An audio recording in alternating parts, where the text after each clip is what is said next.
quand notre précleste, pour le royaume spirituel d'Israël, combat et brûle la grande Babylone. Les 24 anciens devront louer l'Éternel. En fait, les 24 anciens, une petite partie est DJ apparue maintenant. Alors, les 24 anciens, pourquoi doivent-ils louer Jéhovah?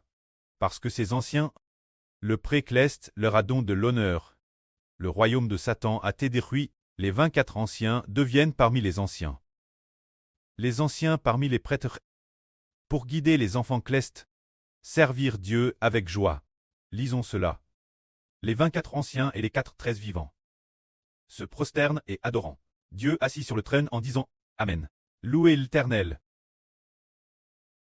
Puis une voix sortit du trône disant Vous tous les serviteurs de Dieu, vous tous qui le craignez, petits et grands, ou bien qu'ils soient humbles ou grands, vous devez tous louer notre Dieu.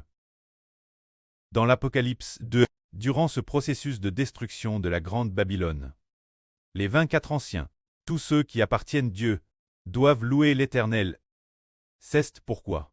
Ce qui est merveilleux pour nous, c'est que le pré nous a enseigné. Nous sommes un royaume de louanges, et il nous a enseigné.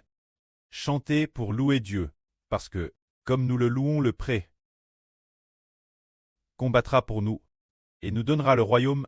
L'esprit du pré nous guide, nous faisant comprendre qu'il faut rendre les chants extrêmement beaux. Et Madame ajoutait des mélodies de louanges, jusqu'à un total de 30 chants. Pour chaque kip, juste après, l'esprit du pré pousse, modifie également d'autres mélodies. Et aussi les mélodies de célébration, pour les augmenter juste 20 chants. Pour chaque kip, de cette façon, la louange future sera vraiment magnifique. Quand les frères et sœurs louent, plus ils ont de la force. Plus ils louent, plus ils ont de la joie. Plus ils louent, plus ils sont reconnaissants envers le précleste.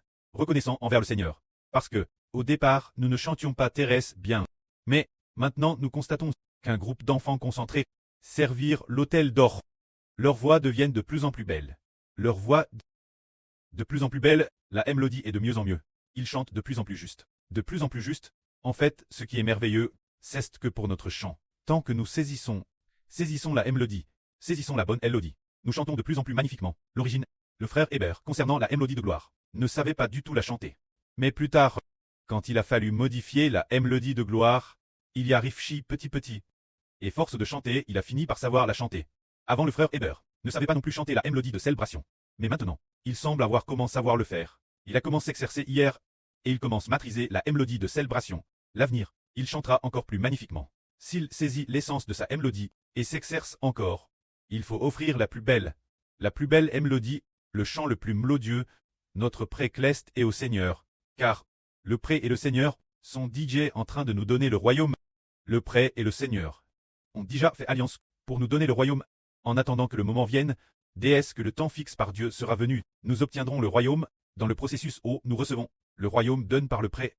Il faut s'efforcer de louer le précleste et le Seigneur, de louer de toutes nos forces, car le pré nous dit que pendant que le pré et le Seigneur combattent pour nous, il nous demande de louer notre précleste et le Seigneur Jésus-Christ. Que la gloire soit au pré et au Seigneur.